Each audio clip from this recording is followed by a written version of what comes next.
This is Micheal Dang, and this is my essay for This I Believe.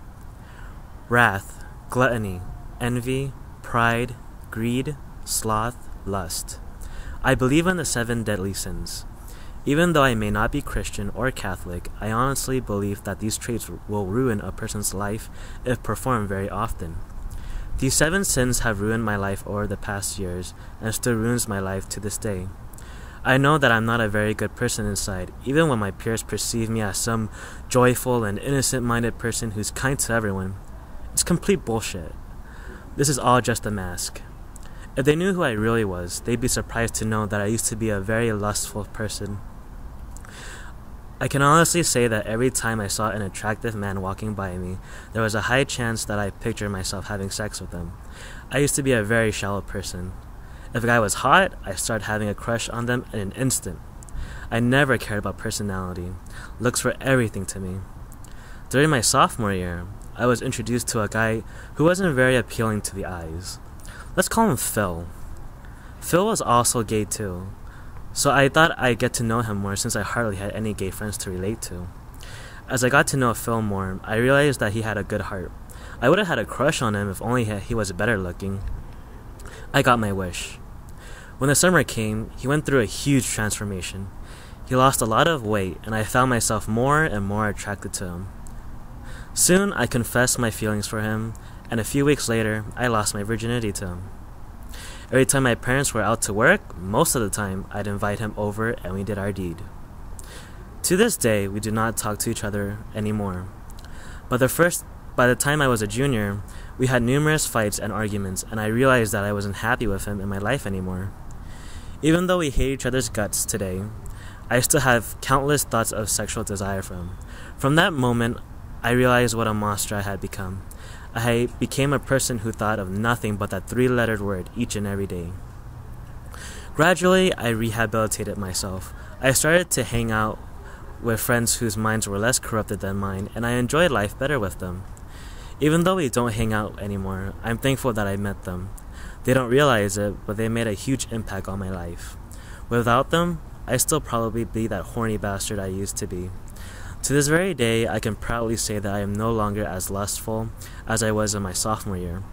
I matured more, and the most important thing that's on my mind right now is school, not a penis. From this experience, I realized that committing even one of the deadly sins can ruin a person's life. I'm going to be patient now and let love make its way into my life. Like my friend used to say, you're not supposed to come to love. Love is supposed to come to you. I'll keep waiting for you, love.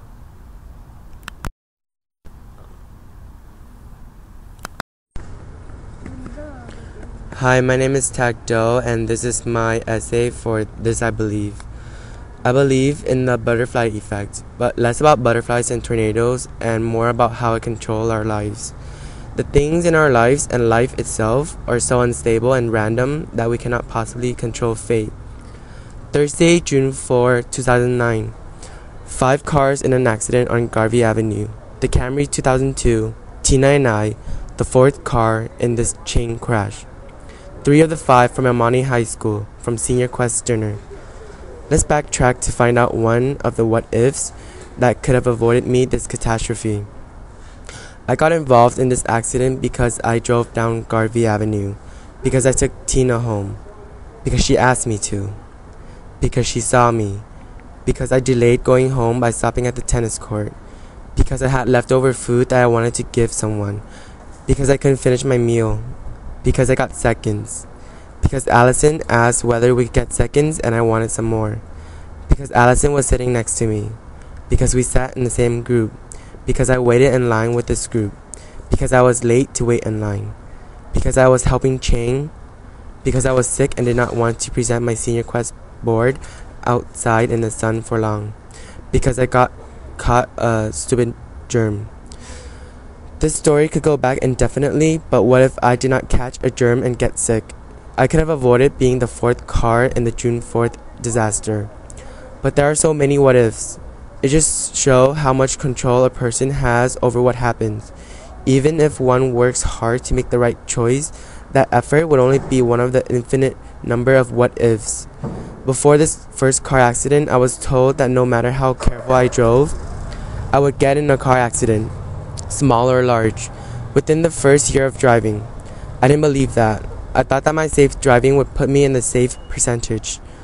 But to be in an accident triggered by catching a germ is uncontrollable. Things happen. It's the butterfly effect. That's what I believe. My name is Elizabeth Gonzalez, and this is my essay for This I Believe. This I believe that you never know what you have until you lose it. High school was a challenge that is soon about to end. I used to count the days until the last day of school, but now I don't have the courage to look at the calendar. I used to count the seconds, the minutes until the bell ring, but now each time I hear a bell ring, my heart aches in depression, for I am a few moments closer to the end. I used to whine whenever a teacher would assign a million homework assignments, but now I wish that I would have accepted them with gratitude. For many students, the end of the school year means a happy summer and the opportunity to start over new. But for me, the end of this school year means a new lifestyle, a lifestyle that I am not ready for. I'm a few days closer to graduating. These should be the happiest days of my life. Not only because I'm graduating, but because I'm the first one to graduate in my family.